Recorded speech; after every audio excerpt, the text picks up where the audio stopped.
é hora de começar o programa falando de assunto importantíssimo, falando de saúde.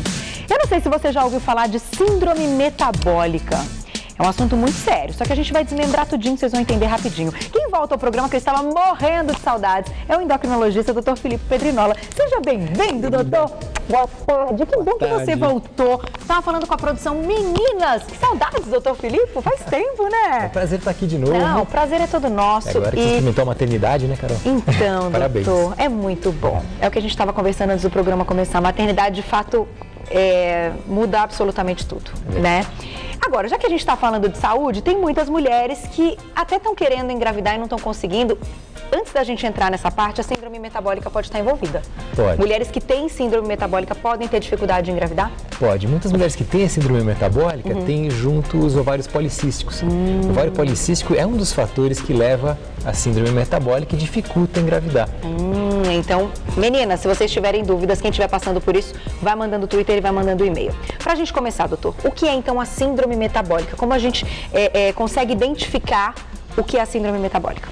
Então, na verdade, a síndrome metabólica não é uma doença. É um conjunto de situações no corpo que aumentam muito o risco de aparecerem doenças do tipo doenças cardiovasculares, infarto, derrame, pressão alta, diabetes e até alguns tipos de câncer. Então, essas situações que são chamadas de síndrome metabólica que aumentam muito a incidência dessas doenças. Entendi. Agora, para o pessoal de casa se identificar, quais seriam os sintomas que levam o médico na hora a matar? Você está com síndrome metabólica. Então, na verdade, assim, são basicamente 5 sintomas ou características que a gente tem. Uma delas é fácil de fazer, que é medir a cintura. Então, em centímetros. Se for na mulher e a mulher tiver mais do que 88 centímetros de cintura e no homem acima de 102 centímetros, isso já é um fator de risco importante, porque a característica da síndrome metabólica é acumular gordura dentro da barriga, no meio das vísceras. Na região abdominal. Abdominal. Mas não é logo embaixo da pele, aquela gordurinha que a gente faz ali por aspiração, como a gente vai ver numa foto. Entendi. É uma gordura acima. A gordura fica dentro da barriga, no meio dos órgãos. Entendi. Então essa aqui é a gordura que faz mal, não é aquela gordura que dá para fazer lipoaspiração. Nessa gordura não dá para fazer lipoaspiração? Nessa não dá. Então, esse é o primeiro ponto, né? Vamos medir a cintura. O segundo ponto importante é a medida do triglicérides, que é uma gordura que tem no sangue. Quando estiver acima de 150, já tem que tomar cuidado. A outra medida, colesterol também não? O colesterol também é importante, mas não só o colesterol total, é o HDL. O HDL é aquele colesterol chamado de colesterol bom. E quando ele está abaixo de 40 nos homens ou abaixo de 50 nas mulheres, é o terceiro fator. Então também tem que ficar de olho no colesterol. Olha quantas coisas, hein? Já vão montando aí, pensando se vocês estão se identificando com isso. A gente tem uma tabela também que conta um pouquinho desses fatores. Então vamos lá. Pressão arterial seria um outro fator. Pressão é um outro fator. A gente vê ali acima de 13 por 8,5 já é considerado fator de risco. E a glicose, a glicemia de jejum acima de 110. Então a gente vê aqui esses 5 fatores de risco para a síndrome metabólica. Para a pessoa ser caracterizada como tendo a síndrome metabólica, precisa ter pelo menos 3 desses. Precisa ter pelo menos 3. Então, tendo 3 desses fatores, já é considerado síndrome metabólica. Já. Deixa eu aproveitar e fazer um teste, então, já que a gente está falando aqui que um desses fatores é a medida da circunferência, só para vocês terem uma ideia. Cadê o Evair? Vem cá, querido. Vem cá, querido, antes. Chega mais. O Evair, eu brinco com ele, porque assim, é uma brincadeira séria agora. Eu quero saber quanto que você tem de circunferência. Vem aqui. Não, nós vamos medir. Vem aqui. Cadê? A fitinha. Tem a fitinha métrica. Evair, querido, eu sei que você participa sempre. Vem pra cá, que todo mundo te conhece, fofo. Beijo. A barriguinha do Evair. Ele é alto, ele é grande, né? Evair é grandão. Só que pode ser, nesse caso, se tiver distribuído é uma coisa, agora se tiver tudo aqui que é o problema. É o problema, essa barriguinha chamada barriga de prosperidade, de prosperidade não tem nada. De prosperidade não tem nada, Ela aumenta muito o risco de doenças. Vamos lá, ver, então vamos identificar. Você já mediu sua circunferência abdominal? Nunca. Então vamos medir. Fica desse lado pro doutor. Vamos lá. Isso, ó, fica aqui desse lado. Não me leva vamos mal. lá. Só para vocês terem uma ideia em casa, façam isso. Então, aonde vai medir? Exatamente Pega bem no onde umbigo. Tem a maior protusão no umbigo. Aí, ó. Deu uma roubadinha aqui no cabo. Tá. Má notícia, 124. 124, qual era o limite? Para homem, 102. Para homem, 102. Então você tem que perder pelo menos... Tô no limite, né, doutor? 22, 26 centímetros de abdômen. Essa é a má notícia, mas a boa notícia é que perdendo, né, fazendo um pouco de exercício, uma alimentação equilibrada, saudável, os riscos vão embora junto. Tá vendo? Então a altura dele não tem nada a ver, né? Por ele ser alto. Nesse caso tem que avaliar a barriga de prosperidade. Isso foi só um teste para vocês verem, fazerem a mesma coisa em casa. Muito obrigada, querido Evair. Fiz uma brincadeira com o Evair, eu sei que o Evair entra na brincadeira, não liga mesmo. Mas, gente, o assunto é sério. Se você fez aí a medida e já notou que esse já é um dos fatores, mais 2 daqueles fatores que a gente comentou, você já tem a síndrome metabólica. Quem tem a síndrome metabólica? A longo prazo ou a curto prazo, o que pode acontecer, né? Problema cardiovascular, a pessoa pode correr mais risco de infartar. O que acontece, doutor? É importante a gente dizer, Carol, que a síndrome metabólica ela é silenciosa. Tá. A pessoa, na maioria das vezes, ela não percebe. Porque a glicose, ela pode estar lá 120, 130... e a pessoa nem saber. Na verdade, metade das pessoas que são diabéticas não sabe que são diabéticas. Metade das pessoas que são hipertensas não sabe que tem pressão alta. Então, aquela síndrome silenciosa que entra sorrateiramente na vida das pessoas e que, na maioria das vezes, não tem sintoma mesmo. Tá. E o que acontece é que quem tem a síndrome metabólica, pelo menos 3 daqueles fatores, tem um risco de ter um infarto, um derrame ou desenvolver diabetes pelo menos 3 vezes maior do que quem não tem. Então é aquela vamos dizer, aquela bomba ali, né, pronta para explodir. E que muitas vezes não é feito esse diagnóstico. E o que acontece é que essa gordura, a característica principal da síndrome metabólica é a gordura visceral, abdominal.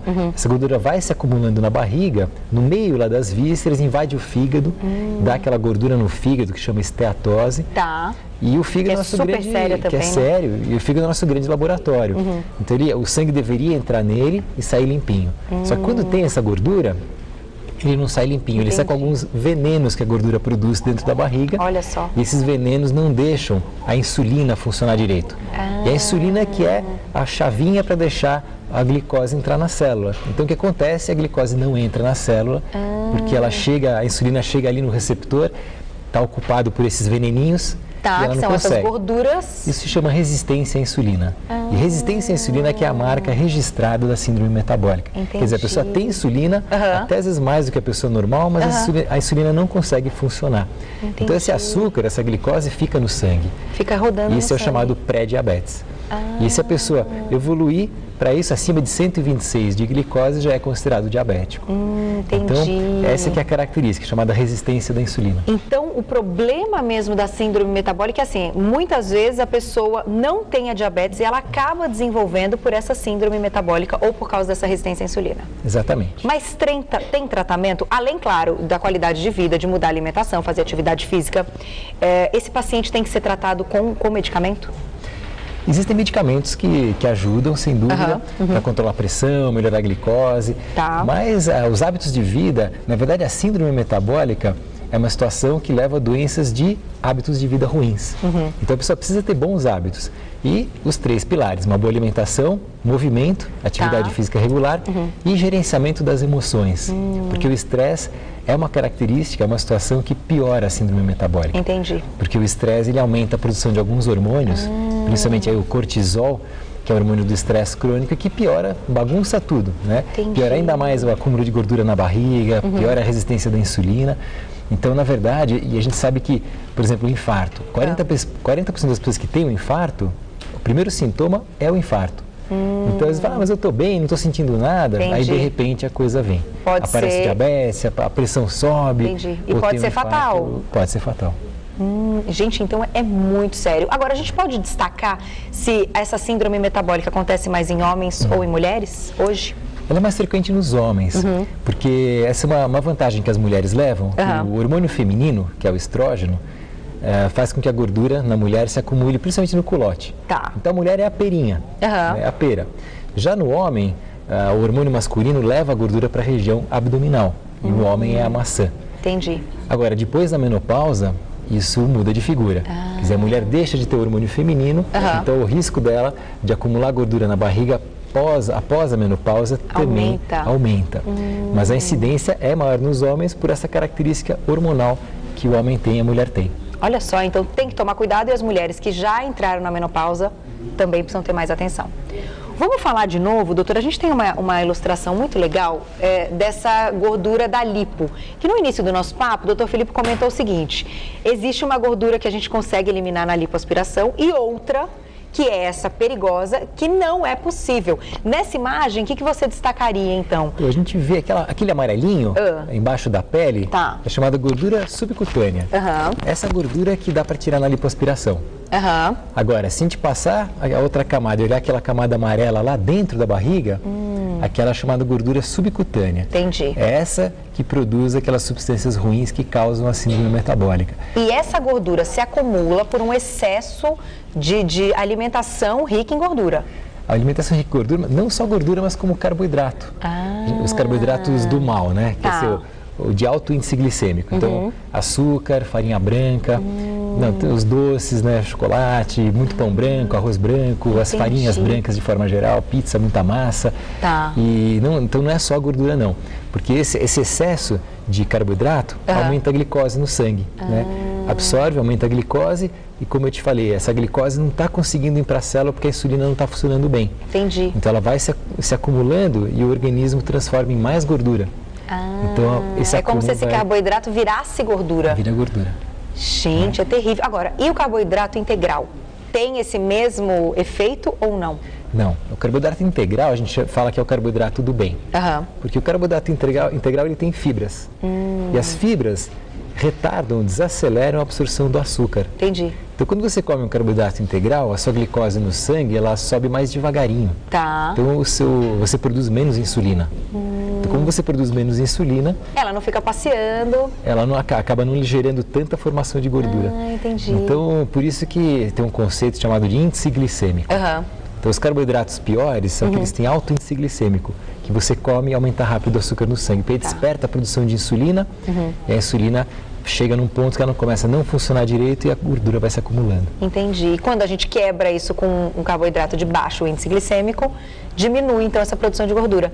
Gente, olha só como tudo é um ciclo. Vou fazer o seguinte, doutor. A gente vai dar uma pausa nessa pauta. Daqui a pouquinho o doutor Filipe volta pra gente tirar todas as dúvidas. Chegaram várias dúvidas aqui no meu Twitter, só vou sentindo tremendo, bombando aqui. E várias dúvidas por e-mail também. Se você quer participar, é só mandar o seu e-mail. vocebonita@tvgazeta.com.br ou @carol_minhoto pelo Twitter. Doutor Filipe, até daqui a pouco. Pra gente continuar nosso assunto e, claro, tirar todas as dúvidas, porque essa síndrome metabólica não é tão simples assim. Até daqui a pouco, doutor.